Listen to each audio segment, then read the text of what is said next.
Dadgummit. Good evening and welcome to Momentous Live. Contrary to what it says on the thing, it's actually episode 110, not 109. Uh-oh. Happens when you rush. Yeah. Going so well. I'm Tristan Jutra. I'm William Silver. And I'm Gray Williams, and I am not Russian this episode. Not Russian. We're doing so well. But hey, we're at 110 episodes.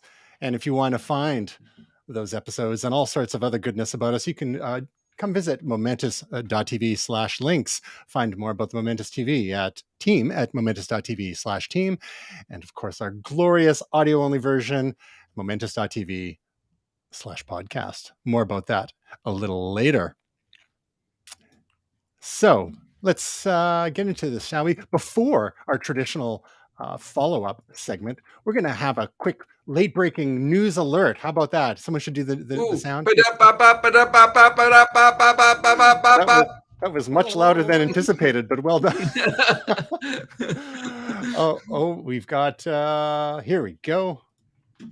Apple releases rapid security response updates for iOS 16.4.1 and macOS 13.3.1. I'm going to throw to Gray in just a moment about what exactly rapid security response updates are.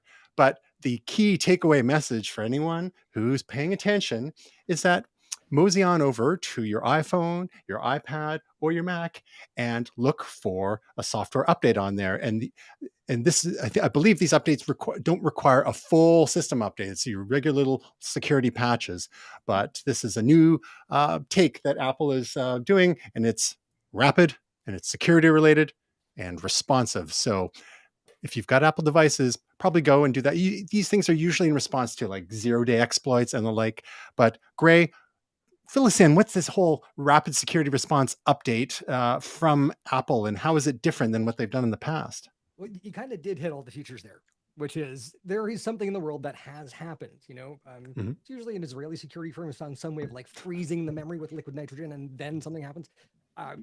There are going to be, vulnerabilities in software. These come along very quickly, and when they do happen, if they are catastrophic, your entire platform can be decimated. And when we look at Apple now, they're a content provider. They basically are protecting users' data as well. And they're also a financial services company. So they've got a bigger target on their back than they've ever had before. So the RSRs, the idea here is that they're able to push this out to an operating system quickly to answer one of these problems. It's kind of like the Star Wars system that Reagan had proposed for response to nuclear weapons. Bad things are coming in. We're going to shoot them down before they get here. That's what RSRs are. But more actually real as opposed to Star Wars, which never really happened. Yes. Now, here's the thing is... or did it? I mean, we didn't get blown up, so I'm just saying. So looking at this, if you are on iOS 16, the RSR for a lot of users has been absolutely flawless. For users on iOS 15, it sounds like they're having trouble triggering the RSR updates, which wasn't designed for that framework to begin with. I think they're kind of backwards compatibility, bolting it on. So this is one of those cases of like, if you've got older software on newer hardware, get with the program. If you've got older hardware running the best software that it can, if that's your daily driver, you might have some challenge. And even it seems that even people running 16.4 have been having some issues, but fear not, Apple is working on the glitches and been rolling this out over the course of 48 hours or so. So it's nice, however, that you don't have to apply a full-on system update. You can just get the security patch, especially if you're a little hesitant about doing the full system updates. But Gray, why won't Apple let us update things like Safari and other core apps without doing a full system update? To be honest, I think it's actually to motivate the developers. I think this is an in-house, like, we cannot fix it in a simple patch. So get it right. It's not working, but I think that's the idea. Exactly.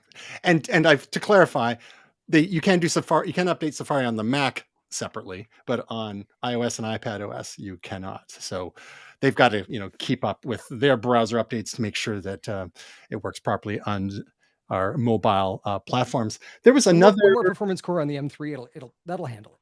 exactly when that M3 finally comes.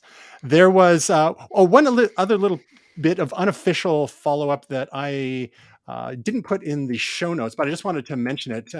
Viewer and friend of the show, Riel, had pointed out I had misspoken something when I was on a recent show about the strange brand names that we see on Amazon once in a while. They're often these things that they don't look like English words at all. They're often in all caps. And I had said that why you sometimes see, and they're often like random Chinese brands. And I said, oh, they make those names so they don't have to go through the whole trademarking process. That was actually incorrect. I had misremembered what I had heard about that issue previously. And Riel had refreshed me on that in one of the comments on the socials. I believe it's on Facebook. So thank you, Riel.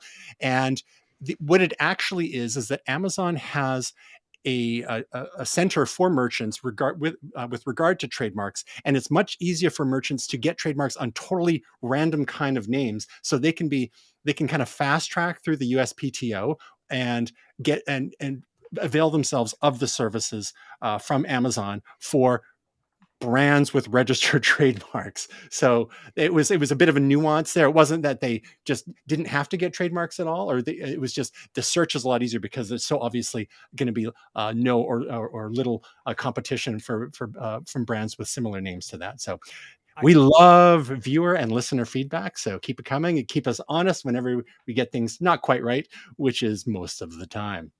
I've actually dealt with this section of Amazon. And trademarks can be up to 24 months to get approved. We had one client who had gone through a trademark service inside of Amazon that was a division in Amazon that Amazon was not recognizing.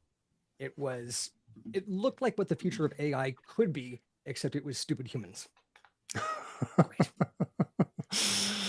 All right. In other sort of follow-up news, we've been talking about a lot of AI lately, and it makes me think that maybe we should start a whole spin-off show, but that's another topic. And, we all have so much free time.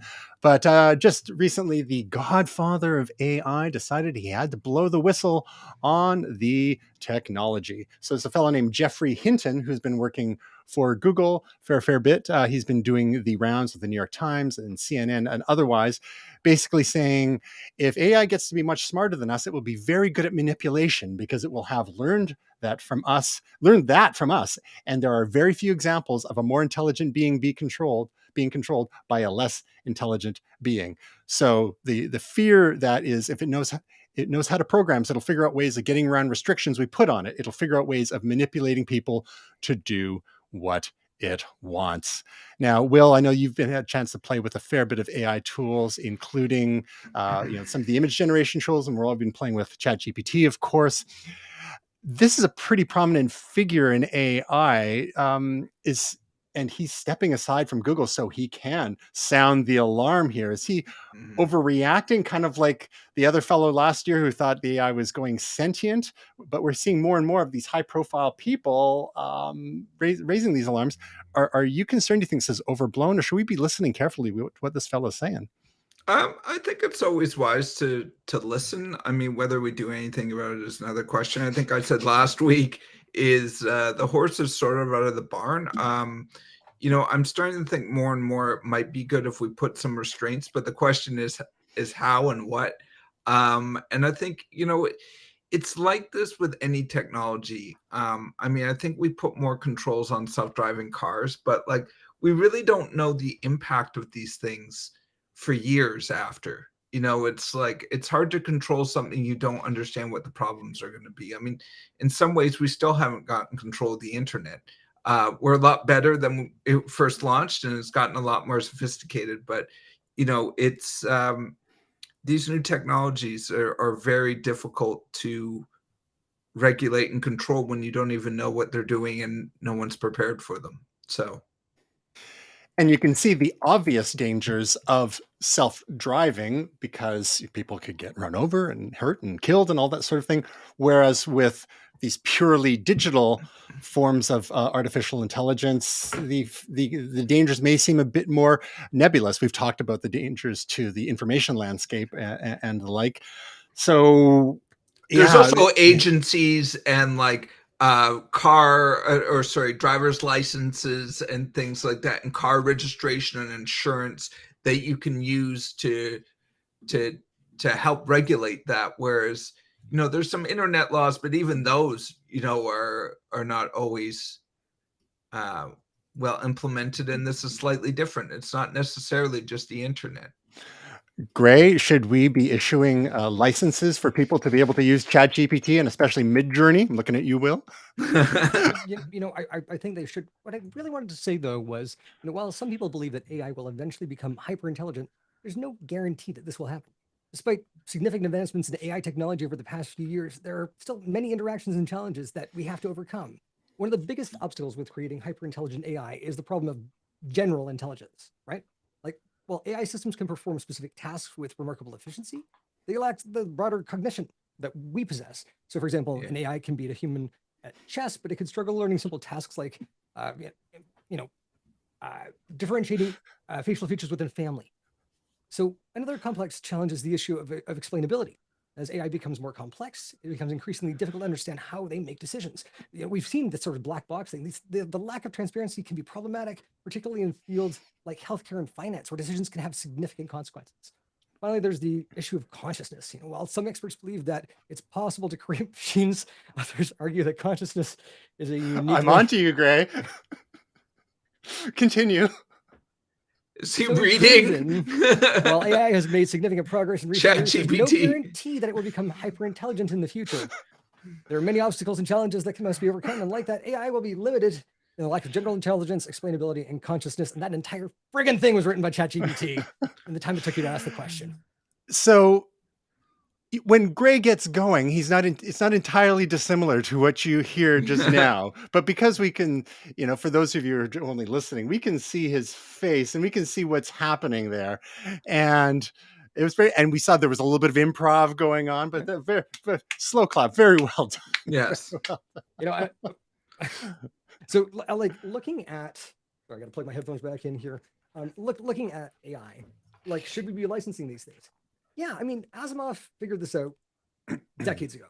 You need the 3 laws. They didn't help Will Smith, but you need the 3 laws. You need something that's going to prevent these things from getting outside of their lane. And right now, it's Wild Wild West. Go fast, break things. They're not smart enough. Like, this is artificial, halfway to intelligence. So I'm not too worried. But here's the thing. We talked about this before. If you're able to have tariffs or taxes on this that support the general populace, that there is a redistribution of wealth, go communism, I guess. I think the other problem, if this is funneling money back up to the 1%, we're screwed. I think Gray and ChatGPT make a good point, which is, we're still talking about a language model. It's not the artificial intelligence we think of when we think of something like Skynet. There still is a puppet master behind the scenes programming it and telling it what to do, even if it's doing it really well and learning. It's basically like a language learning model that's just using past experience, but it doesn't necessarily have the breath of life or whatever you want to call it, or intelligence or some sort of personality that's driving it. So I think it's not exactly the same thing.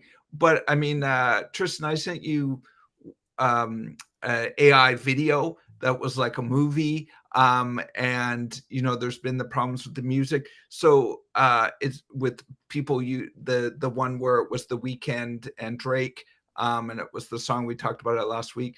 So it's definitely disrupting technologies and scaring people to the point of this could be used to replace existing models and be a disruptive technology and break things we have in place. In terms of, Skynet and nuking us all, we still are a few steps away. So we have a chance now.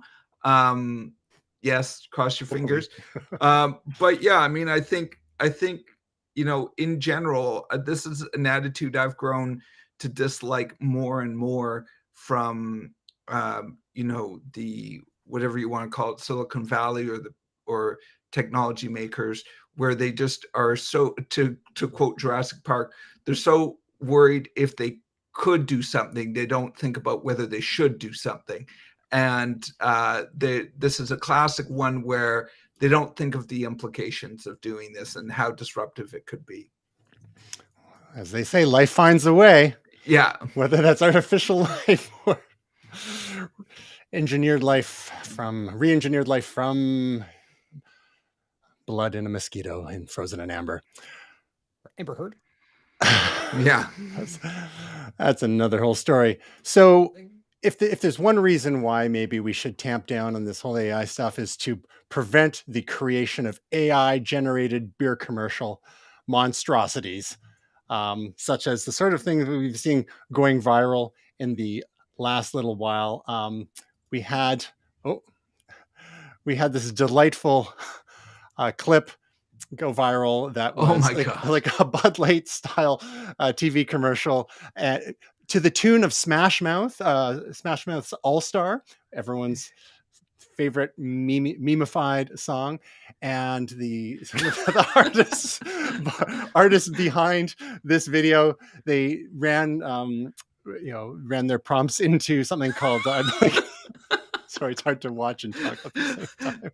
Through Runway ML, which is, I believe we talked about it a couple of months ago, and it's for generating AI video, and it's remarkable. They also threw some stuff into After Effects and whatnot. But we've seen some other types of videos coming along this line, such as this fake ad for a pizza place, and again, more horrifying imagery we're getting in here. Some of it is not bad, but there are, of course, the usual signs with mangled faces and fingers and teeth and the like.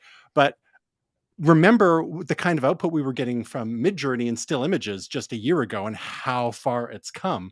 So it's not going to be that long before the video that's generated by these platforms is less and less obviously AI. There's another one that's like a fake trailer for something called The Great Gatsby, and it's all 1920s style scenes with glamorous men and women and eventually cats. This one is a little less horrific than the Bud Light one or the the cats pizza joint one, but Will, like, I know you've been using Midjourney a lot. How could you see yourself potentially using some of these video tools like Runway ML? And what appeals to you about that, aside from the nightmare fuel? Horror. Yeah, I mean, I would love to be able to create quick videos that I could put some of my songs to and use them for promotion on like Instagram and stuff like that. And I mean, it's one thing that I've thought about doing, but the video editing takes a fair bit of time, and like, it's enough time for me just to make the song. And also, it's just so hypnotic, the cats. But it takes enough time for me just to do the graphic. If I could just, put in a couple prompts and do a video, even if it's not necessarily, something I would put in cinema or on television, just a minute video and stick a song to it and sync it up. I mean, I think I'd be very interested in that. Gray, I see you've got Stormageddon with you there. What is his thoughts on The Great Gatsby and other such generative video thanks to these AI platforms? Either his thoughts or yours. I just had a complete breakdown of the systems here because the cat pulled out a bunch of cables. So nice. I can see that you can hear me. I just can't hear you. Yeah. Seconds. You bet. I need to get rid of these Bose headphones. They've got a removable cable, which I thought was amazing, and it's not. It's like 3 times story.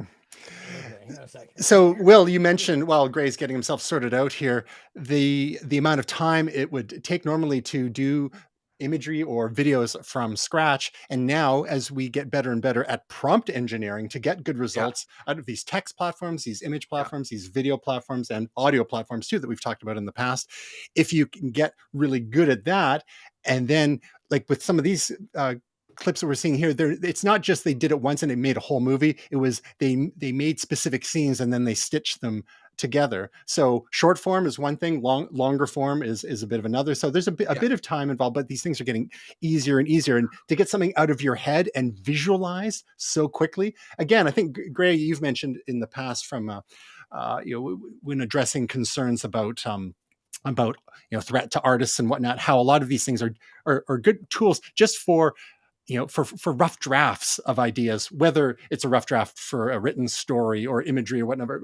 Will's taken a lot of this stuff from Midjourney into Photoshop and tweaked it up. So, these are, as we've talked about before, these are tools, but very powerful tools. Can I say too, I've actually, I'm just going to admit this now. So I do some volunteer work, as I think both of you know, for soccer groups, and I create some graphics and I create some giant banners. And these are big, what they call tifo in soccer supporting cultures. It's an Italian word. And basically they're huge banners. They're displayed in stadium during a game, often over the crowd before the game starts. Sometimes you wouldn't call it a tifo, but sometimes there's banners that are put over the railing. So there's one that I'm working on, but 2 weeks ago I created one and I used Midjourney, and it was eagle, and I just put in simple line drawing, 3 colors, eagle, and it came up with something that was quite usable. I had to tweak it a little bit in Illustrator, but again, this is not for money. This is something really quickly. I mean, that saves so much time. I used to do those type of things and spend a whole weekend doing that. So like, yes, if it was professional, if it was for money, I would do it from scratch. But even that, like, just to get me on a starting point, so I'm not starting from nothing in my head. I actually have references that I can use and something to go towards. Normally I might take 4 or 5 attempts at drawing an eagle and researching all sorts of eagle pictures online and doing things like messing with the levels and posterizing them to try to get it down to minimal lines so I can use that as a reference, and taking out the color and stuff like this. And this is like shooting it out in 5 seconds, and I got 4 to choose from. Like, so, I mean, it's sped up my process on certain things tremendously. And the graphics I do for my music, again, the focus is my music. So I do graphics professionally, but it just speeds up everything to have a tool to get me started.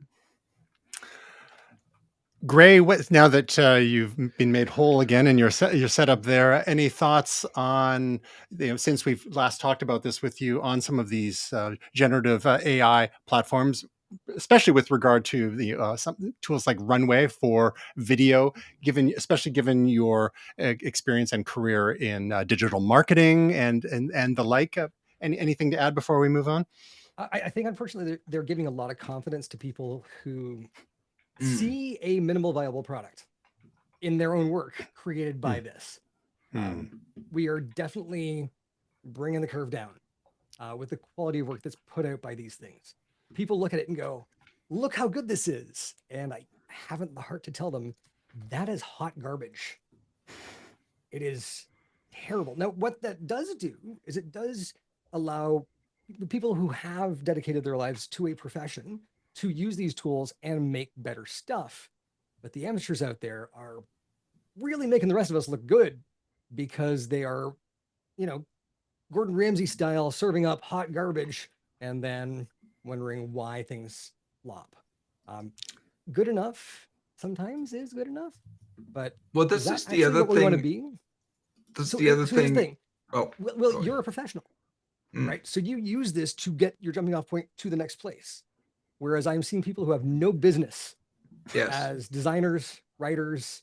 They just don't understand color theory. They don't understand the cadence and flow of a sentence. And that is not elitism. These are the building blocks of these things. Yeah. You got me. So the lead art director where I work said, because he used it once just to play around like Midjourney, and he said, you know, it looks really good from about 10 feet away. And then you start looking at it and you're like, the perspective on his neck's wrong. There's too many windows in that airplane. The wings are at slightly the wrong angle, ever so slightly just at the wrong angle. So yeah, like Gray says, it's a good starting point, but people just submitting this, whether it's art or writing or whatever it is, and they just don't get it, you know? So you do need the knowledge to be able to use it. It's the same like Photoshop. Photoshop's a tool, right? Photoshop's not going to do it for you. You have to know how to use Photoshop. Well said. So Photoshop Express, on the other hand. All right, let's go from one type of monstrosity to another, and just a little bit of updated news on Twitter. One of the ongoing issues that that Elon Musk has touted is free speech, making Twitter a free speech platform. That's what Jack Dorsey had been trying to do previously. He claimed that Twitter was the free speech wing of the free speech party, et cetera, et cetera, et cetera. What Elon has further clarified over the last number of months, saying that freedom of speech does not equal freedom of reach, echoing some of the more sensible commentators in this space, and has actually finally followed up by starting to put labels on tweets with restricted reach. So unlike Twitter of yore, whereby people were claiming to have been shadow banned, and with the Twitter files, we saw that that kind of thing actually was happening, maybe not using those terms per se, but the algorithm was being tweaked, giving certain people more prominence than others, but it was a black box. Now we've seen other developments in Twitter where, and it's been publicized that certain people, including Elon Musk himself, are more likely to have their tweets shown to others in the For You tab or page on the website, because they're manually cranking up the heat on those sorts of accounts. And other accounts include certain politicians and celebrities and athletes and the like, who are deemed to be positive contributors to the platform.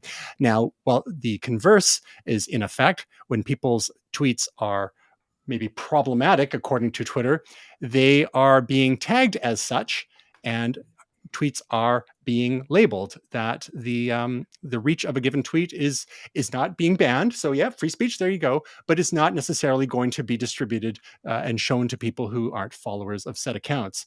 Gray, in this long saga of Twitter that we've been following, even since the pre-Musk years, do you feel that this is a positive step overall? It is, and I think it actually has revealed one thing, and that is Elon, as the owner of Twitter, should actually have a handicap. Because if he believes in free speech, and if Apple is being censured for promoting their own apps in their own app store, we got to put the most deal on. You have your tweets cooled down. That's what happened. Well, that all stemmed from the fact that he was concerned that Joe Biden's tweets were getting more exposure than his were during the Super Bowls. Which they were, because Elon's a dick. And Joe Biden was actually very funny at the Correspondents' Dinner. He just wants to eat some ice cream. I think asking another 4 years of that man is tough, but he'll be able to do it. Joe, not Elon. I don't think he'll make another 4 years at Twitter. Yeah, so I won't. Yeah. So needless to say, I mean, I've actually found something interesting. My Twitter Blue account says that I pay for it. I don't. I haven't had anything debited by Twitter since Elon originally came on.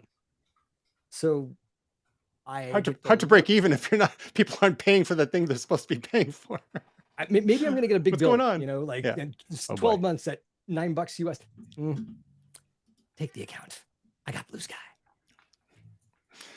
Well, until we get into that particular platform, in the meantime, we could go to a platform being developed by another big hero of yours, Gray. Meta has a Twitter alternative in the works, and some people think it can't come soon enough because of the drama at Twitter over the last year or so, and the chaos that has ensued.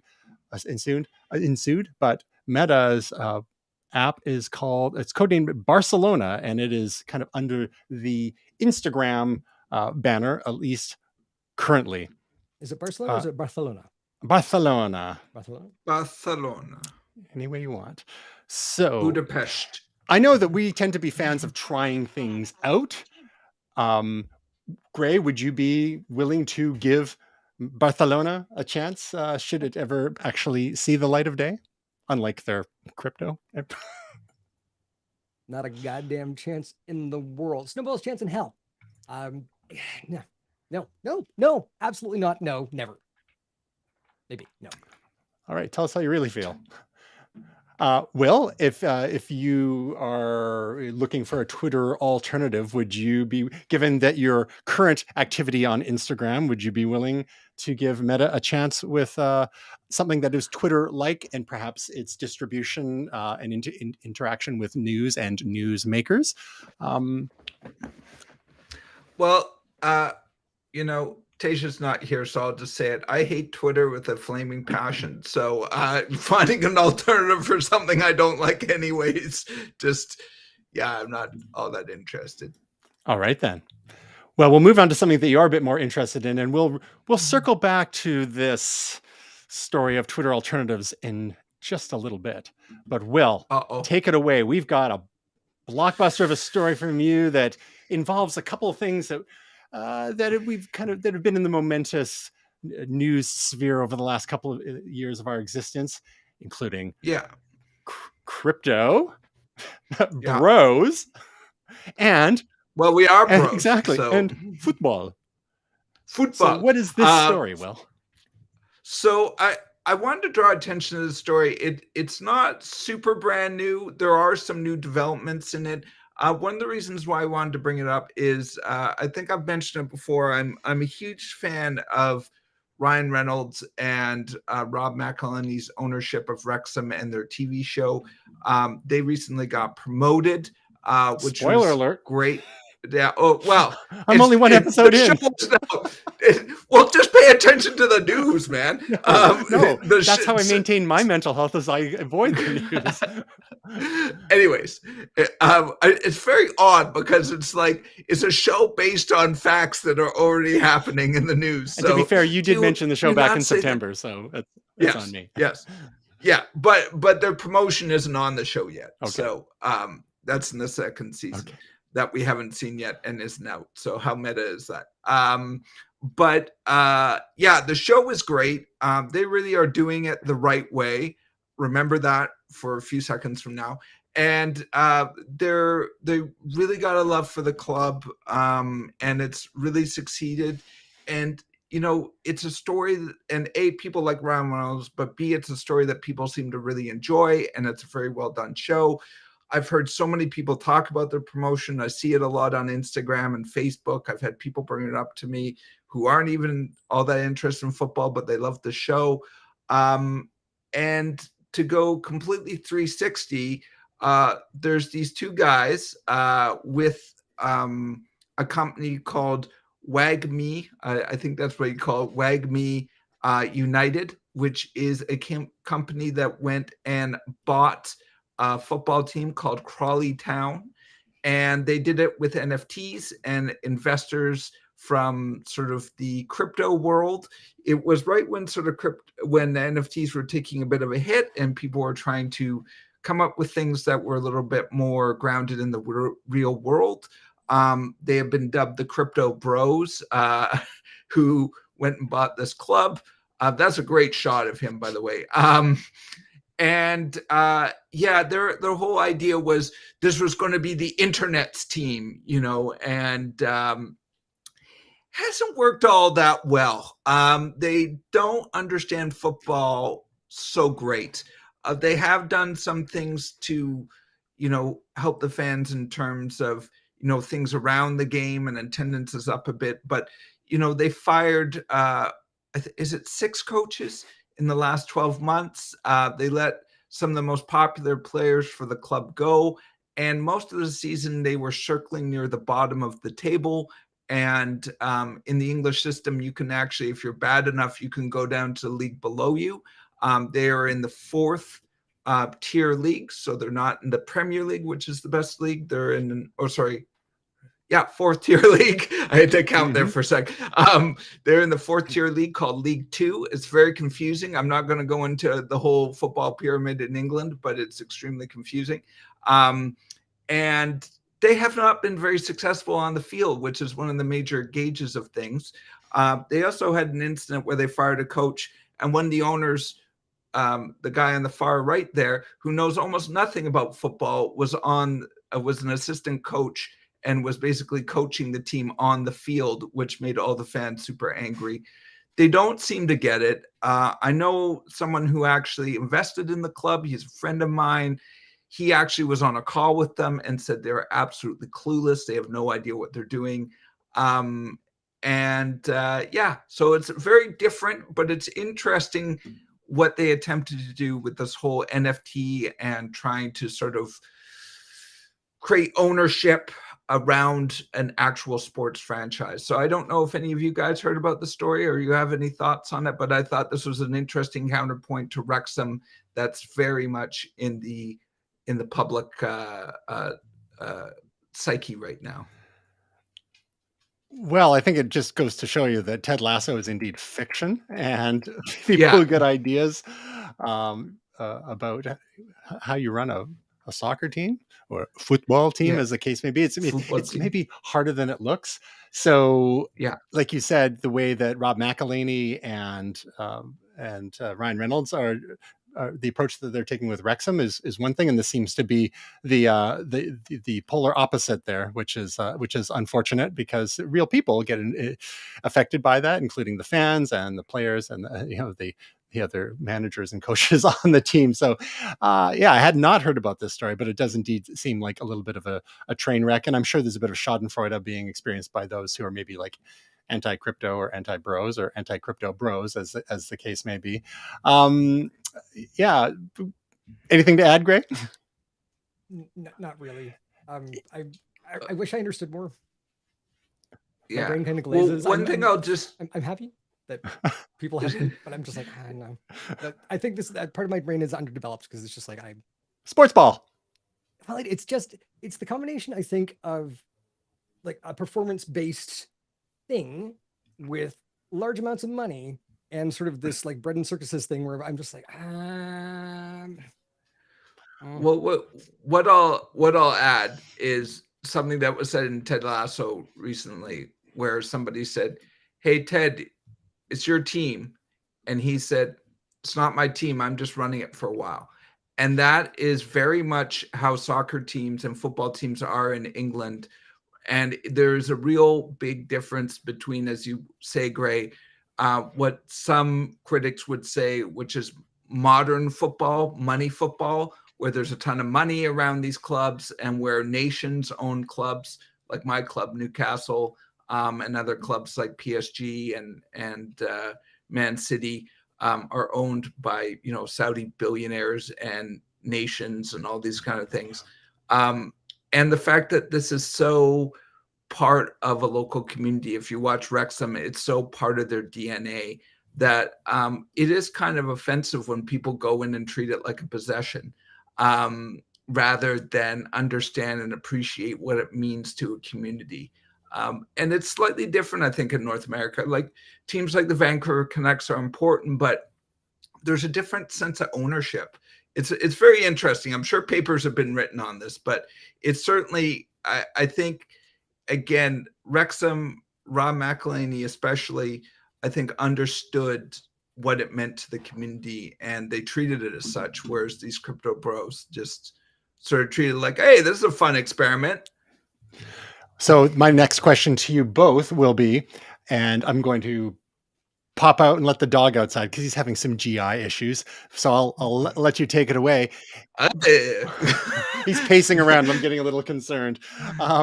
Will, if there was any team that, if you had unlimited funds and there was any team that you could buy and have it and hire who you wanted for coaches and managers and all that, who would it be and why?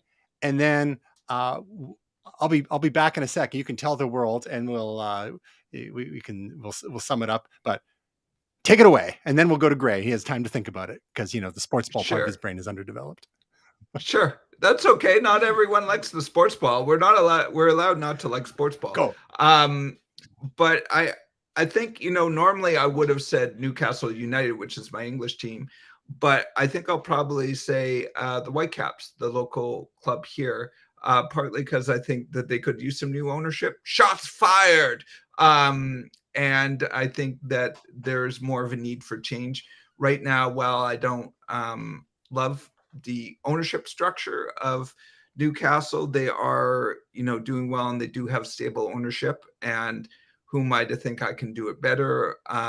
So, in that sense, I think they're in a good place. Whereas I think the Whitecaps need some help. So that's what I would do. Now, Gray, let me take this question and switch it a little bit, because I don't want to force you to like sports ball. If there's some company or some entity you could own and switch it around and develop it and hire the people you want, what company would that be? Google. Straight up Google. Google? Meta's too far gone, right? I see that as a diseased sinking ship that hopefully will succumb beneath the waves. Google, on the other hand, I would split out the advertising division. I would spin that out and I would have it fund a nonprofit for the software development, open source for everything they do. And I would have a moratorium on canceling projects that aren't immediately earning a profit for 3 years. You get 3 years to show that you can make a profit. Anything at the end of 3 years that isn't would be sold off to a company that could. You don't cancel projects anymore. That's what I would take hold of. So how good would they be at sports then? Trash. Oh, I switched the question. Oh, did you? While you were away. Yes. I played MC. All right. Fill me in.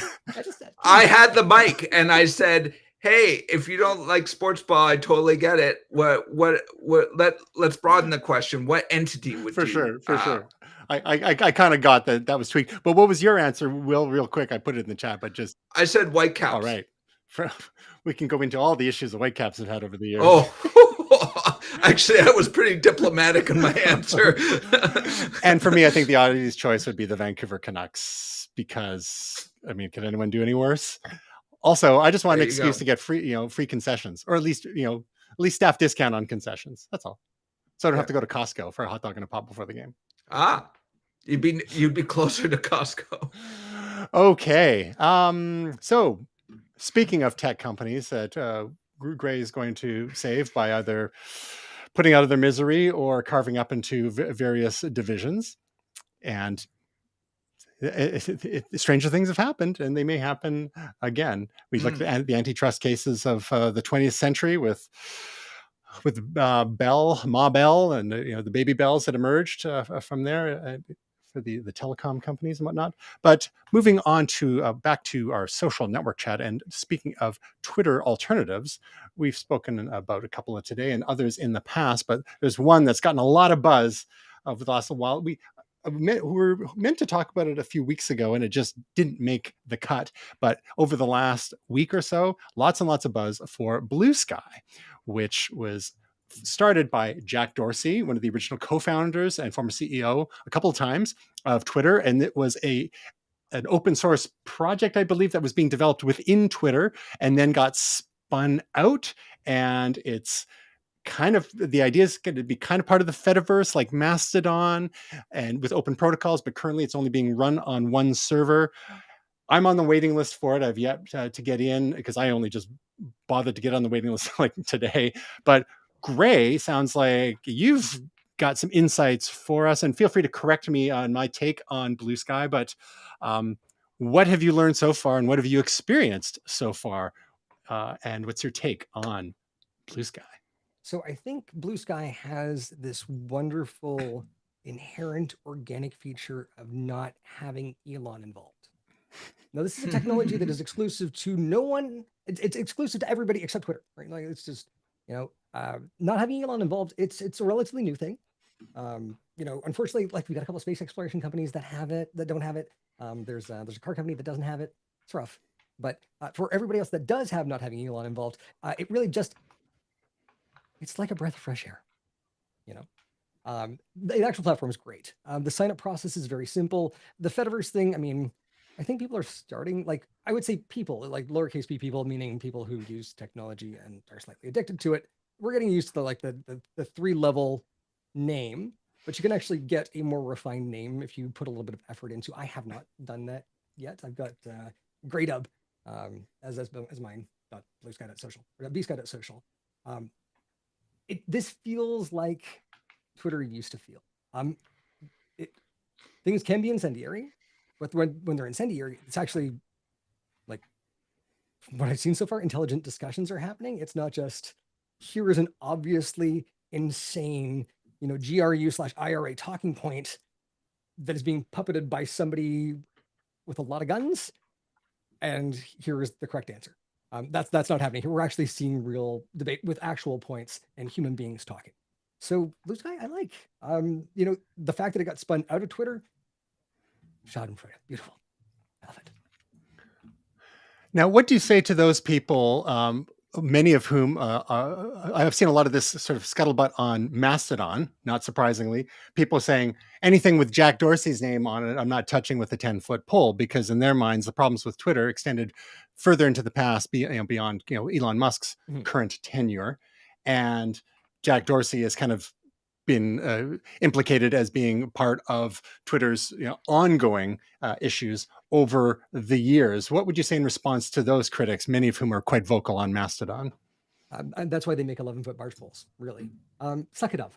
Like, Jack is part of this project, and he took Twitter, from early days where it was an SMS myth through to it being Elon Musk's biggest bad purchase. It's great. If he can do something like that, I'm sure Bluesky will be wonderful. There were a lot of lessons learned along the way with Twitter. Misinformation was kind of a twinkle in, Putin's eye back when Twitter was created. So looking at this, the federated approach, the way that moderation is being approached, even like if I were to refer you to Bluesky right now, my reputation is based on your posting history as well. We don't just invite people in. Mm-hmm. Great. So that's not elitism. That's asking you to mind your P's and Q's. But will that hold once they open it up to the general public, however? Because so many apps start off as invite only for a while, but then once the doors are swung wide open, what do you predict will happen? Oh, I mean, it's eternal September all over again. So I think we just keep it invite only. That's elitism.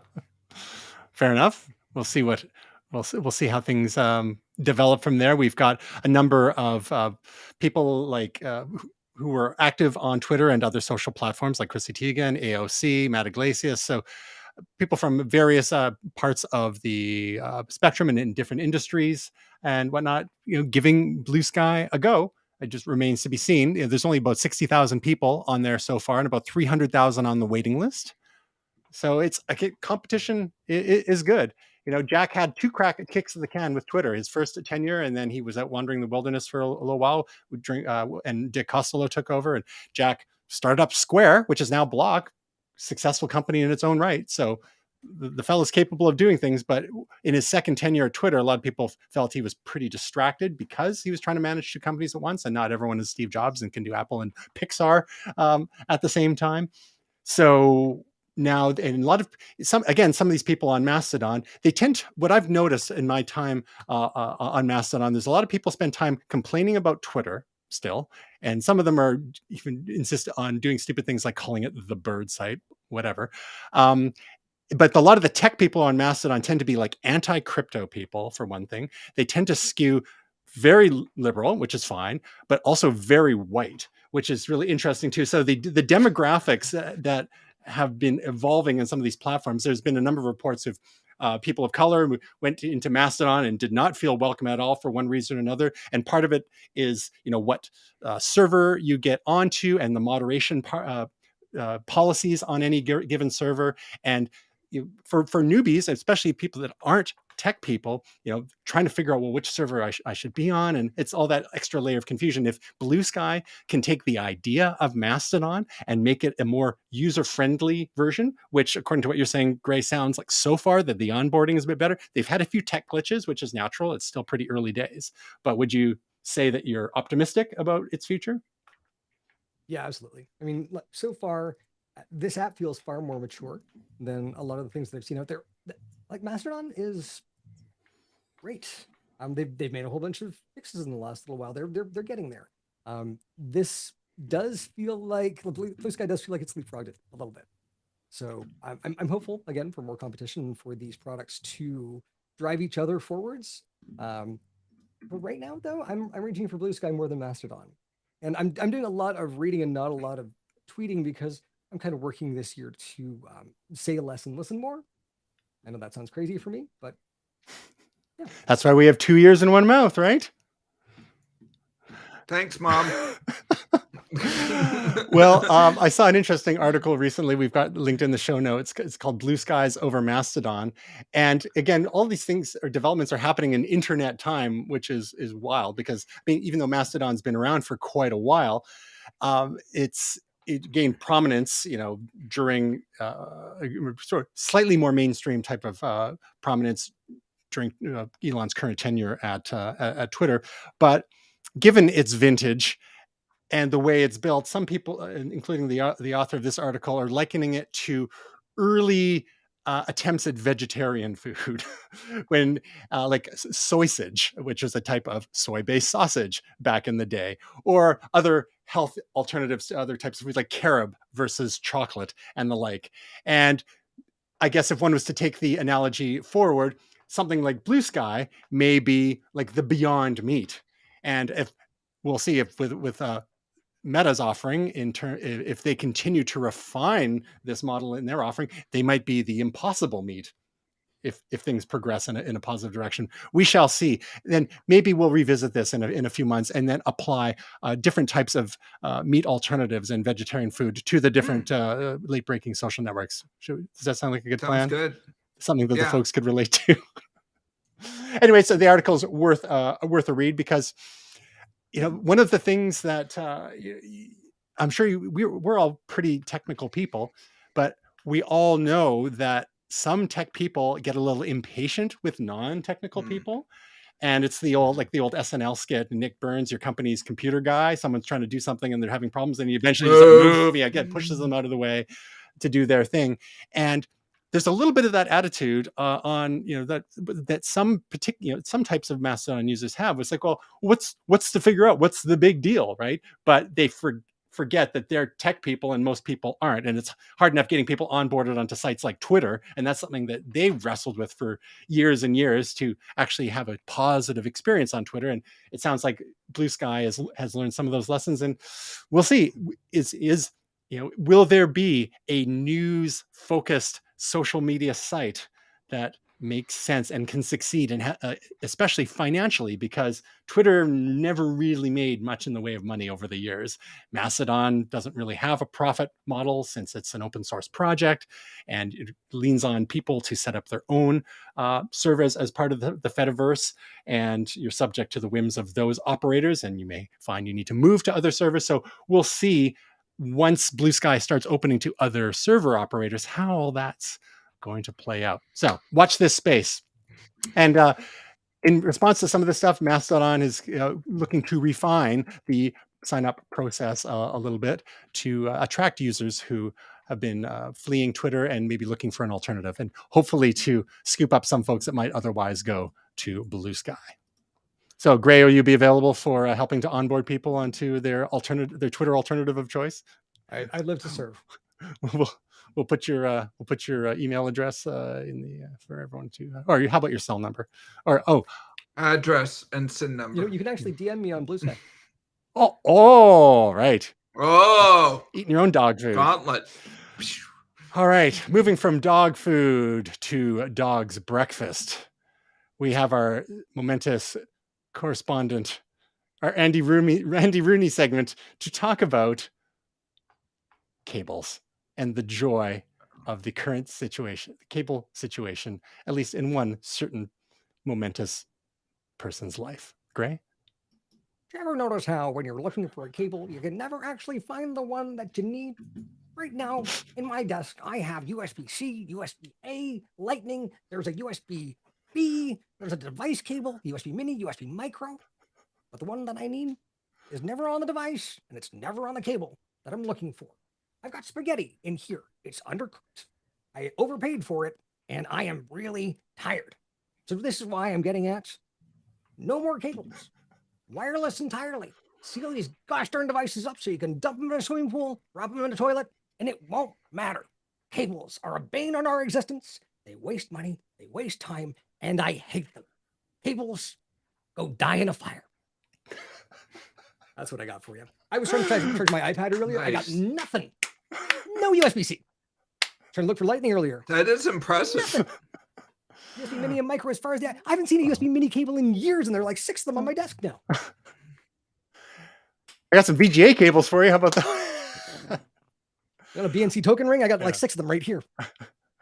I feel your pain. I have a lot of Lightning cables, most of which are USB-A to Lightning, but more recently, with recent devices, USB-C to Lightning. But I mean, I guess I finally have more USB-C devices in my life, like my MacBook Air and my more recent iPad and whatnot. But I kind of have a lack of just pure USB-C to USB-C connectors. But I get where you're coming from. I've got drawers. Well, I had to create themes for my drawers of different types of cables: the iOS drawer, the USB drawer, the audio cables drawer, the video cables drawer, the memory and storage drawer, the tools drawer. What the hell is this? I really need to declutter. I think there's a whole YouTube channel in and there. This is not MagSafe. I don't know what this is. It's Mag Unsafe. So here's the other thing. It's not just the cable. The conspiracy goes past this. It goes to the charging blocks, but the cables themselves sometimes aren't capable of transferring that power. USB-C is a dog's breakfast. Some cases it'll transfer data, some cases it'll transfer power, but how much power? They don't really know. So you plug your iPad in and it's been like 6 hours and it's still at 4%. And you're like, what's actually going on here? But the EU is sorting all that out for us, Gray. Oh, thank God. You know, they did all right with GDPR, so I'll give them a chance, but I think you'd have a better time with a barbarian thanks for all the cookie power. Yeah. Thanks for all the cookie warnings, EU. Thank GDPR. Great. The well-intentioned poopification of all things tech, including the web, and we'll see. I'm glad you got that out of your system. Thank you. I kind of, I felt myself getting did you triggered a little bit by that. I pulled this cable out like 3 times. But everyone wants removable cables, Gray. I just can't find my AirPods right now. There we go. Again. Will, what role do cables and adapters play in your life? Do you suffer as much Sturm und Drang as? Yeah, you are walking into a hornet's nest. I just have a ton of cables on my desk. I mean, I have all sorts of music related equipment. I'm actually got to hunt for one cable. I don't even know what the connection is. It's one of these guys. Oh, that's USB-B. Yeah, it's like for printers. One of the knobbies on the end. I need one of them. That's a what do you call it? It's for well, no, it's for isolating. It's for reducing interference. That's my understanding. Yeah, I need one of those. Say that again, Gray. Yeah, ferrite. Yes. Yeah. Not a ferrite. So I need to find another one of those because I have a device that I took one away from, and now I need another one. And I know I probably have one somewhere in my box of stuff. So and so you also had like these guys. Do we see that one? Right, and then there was the square block USB-B that was USB 3B. Oh, it's sad.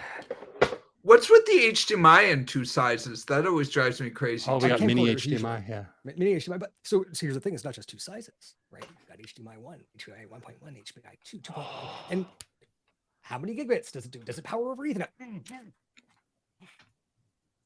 No, everything is awesome. Is to blame for this. Monster Cable is to blame for this. Okay, are we ready for our picks? Momentous picks, Ben. We can stick a fork in this thing. Let's do it. Will, what is your momentous pick of the week? My momentous pick of the week is actually the latest comedy special from John Mulaney. It's called Baby J. Really good. I mean, I like John Mulaney a lot. I think he's one of the funniest guys on the planet. He's gone through some things. He has a lot of things to say. So it's a particularly good special. It's very, very funny. I highly recommend it. It's probably one of the best comedy specials I've seen in a while. So yeah, it's really enjoyable. We were talking about it for days after, so I enjoyed it a lot. I highly recommend it. Wow, that sounds like a ringing endorsement. We saw the that special come up on our Netflix suggestions there, but we didn't pull the trigger on that. We watched something else that the other evening instead. So we will definitely have to move that closer to the top of our list. Just be warned, he's gone through some things. I don't know if you have heard what has happened in his life. Mm-hmm. Yeah. So there are some stories there. Oh, from the trailer, it sounds intriguing. Yeah. I think he did go on about, I think when he was on SNL last year, he did go on about a little bit of that stuff for sure. Yeah, he tells some of the less fun stories about being in his situation. So yeah, I think it could be hard for some people to listen to, but it's actually a really interesting perspective, I thought. Good pick. Now, Gray, we're going to have to put a moratorium on this particular. I know you've got a new angle this time, but I think this is like the fourth time we've talked about this show now this season. I can talk about Baby J if you want. As someone who's gone through rehab for cocaine, so no, it's your pick this week is specifically watching Star Trek Picard season 3 with my dad. Oh, so I've actually watched the entire season 3 times now. Holy Lord. And it's brilliant. Terry Matalas is the showrunner that we've always kind of wanted. I heard he's done some really good work with 12 Monkeys, so I'm going to go back and watch that. As Captain Shaw there, I can't remember his name. Shaw. Anyway, I don't remember the actor's name either, but great character. Yeah, and like just note perfect. Probably one of my favorite characters in Star Trek of all time. But every time I heard Patrick Stewart speak, I can hear my dad. Like they have a similar cadence. They look similar. And so I had a brief window of opportunity when I was home to watch the last 2 episodes of Picard season 3 with my dad, which are the most impactful for a certain relationship that my dad and I share. Nice. I watched TOS with my dad, and I watched the premiere of Next Generation. I was terrified when I saw Worf because Klingons don't look like that. What happened to him? We have this like beige leather couch that I used to jump behind. And so my dad's going to be 74 this year. And he fell asleep 5 minutes into the first episode. And after I'd gone through this backstory of explaining the previous 8 so we didn't have to watch them. There were diagrams and puppets. But he woke up shortly after that. And there was just this moment, where there is a reveal of something that's very important to the crew and very important to me. And there was just like from feet away, I just heard this and take a breath. And I'm like, he's excited as I am about this. It was great. And it was, we don't always get these moments with family. And sometimes, when folks are gone, they never get them again. So I took the time, and that's my pick of the week. Well said. Yeah, I too have fond memories of watching Star Trek TOS, as you said, the original series with my father, off and on back in the day. I was so young I barely understood it, aside from seeing tribbles and other things. A lot of technobabble, so it's like reverse polarity. Okay, they have 3D chess. I'm just learning to play 2D chess. Come on. Chess Club, grade 1, 1977. Anyhow, good choice. Now, can you explain to us the significance of this video that you shared with us? Ups and downs from Star Trek Picard 3.0 10. I guess that's the last episode. I take it. This is Trek Culture, and I think his name is Sean Ferris. They have done a remarkable job. This channel has grown in leaps and bounds over the last little while, and there has been so much negativity in the world in general, but in television media in particular, production of media, and in sci-fi, in Star Trek. I don't know where these folks came from that don't like Star Trek. They're in the Star Trek fandom, but they're everywhere. And so having something like this, where they're willing to analyze things in a fairly impartial way, I love this. And so for the last 2 episodes, there are tons of Easter eggs. They actually have something they call Cetacean Ops, which is a reference to Lower Decks, where they like rapid fire some cool stuff that you might have missed, Easter egg style. So this is sort of a dual pick of like, go check out Trek Culture because they do a really great job. I'm wearing my Trek shirt today. So it's a red shirt. I'm doomed. Joining us for the last time ever, Gray Williams. Thank you, Gray. My pick of the week. There's kind of a theme based on some activity we've been up to here at Momentous Labs over the last little while, and we've had a couple of reveals. But one thing that some people in our audience may enjoy to pass the time while working, if your work doesn't involve too many words, such as writing, or if you are commuting or going for a walk, podcasts. That the kind of thing that we have. In here at Momentous now, and ways we can get information without reading all the time. And I just wanted to share a little bit about my podcast app of choice for the last several years, and it's one that was written by a single person named Marco Arment, who was also the creator of Instapaper. He was one of the original developers back at Tumblr, and his podcast app is called Overcast. And it is a wonderful app. It has all sorts of granular controls. The playback speed controls are quite nuanced. It has something called Smart Speed, which helps reduce gaps for people who tend to leave gaps in their speech. It helps tighten things up a little bit. It's tricky when you're speeding up podcasts because if you listen to comedy podcasts, it can kind of mess with the timing a little bit. But I would just want to give a shout out to Overcast, which is available in a free version from the iOS App Store.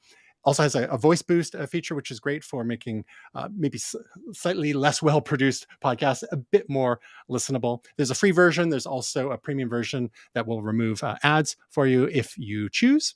And they are very podcaster friendly. They support all sorts of features like chapters and chapter art, even in podcasts. We have not been availing ourselves of those features yet here at Momentous. But check out Overcast, and you can go to Overcast FM to learn about that great indie app. Support indie developers. We have one more. Indeed. We have one more. It's a shout out of the week before we get to our projects. Gray, who's the shout out for? I just wanted to give a shout out to Mayday. Mayday is a cute little adorable kitten and the newest kitten in our audience. So Mayday, welcome to the world. And Mayday's a cat, but still. Well timed too, just a day after. Yes. International Labor Day. Hi, Mayday. Momentous or fan of kittens? Oh, yeah. In terms of projects this week, the lovely and talented Tasia Custodi, who is not with us this week, nor last week, or maybe not even next week, because she's got other things going on in her life, but we'll have her back. In the meantime, you can tide yourself over with her latest video on YouTube, Google Workspace AI Overview. So just like Microsoft 365 is going to be integrating Copilot, the OpenAI type tools into its workplace, Google Workspace AI has AI tools being built into things like Google Docs, Google Sheets, and the like. And Tasia gives us a little overview there. And you can learn more about Tasia's work at tasiacustodi.com and her videos at youtube.com/Tasia Custodi. And last but not least, last week we talked about the launch of Momentous. Well, a couple weeks ago, we talked about the backfilling of Momentous podcasts onto our website, which was a fun and not at all a momentous task. a fun and not at all arduous process. But if you go to the website, you can check out all of our past episodes with the links and the show art and all that goodness. But that was only part of the battle. The next step was getting us into the various podcast platforms out there. Last week, we talked about getting us into Apple Podcasts. So you can go and subscribe to us in Apple Podcasts now. We are also, of course, in the one of the other top podcast platforms in the world is Spotify. So you can find us at Spotify. We'll have the links in the show notes there. It's a little weird because when I set up the Spotify management tools, there was a different older Momentous podcast in there. And it was like, I shouldn't have the rights to manage their podcast. So I think there's a little bit of confusion on the back end there. But whoa, on the bright side, we're still showing up as we should be on the front end. So people who use Spotify for listening to podcasts can do so. And then next week, we might feature another platform. And again, if you want to learn about our podcast, you can go to momentus.tv/podcast, and I will be including, which I haven't done it yet, including links to all those popular podcast platforms. And you can find out about the Momentous team at momentus.tv/team, and all our social links at momentus.tv/links. And speaking of kittens, my cat's expressing his lack of dinner, so maybe it's time for us to sign off. Well, Gray, it's always great getting together with you. And everyone else out there, indeed. We hope your week is truly momentous.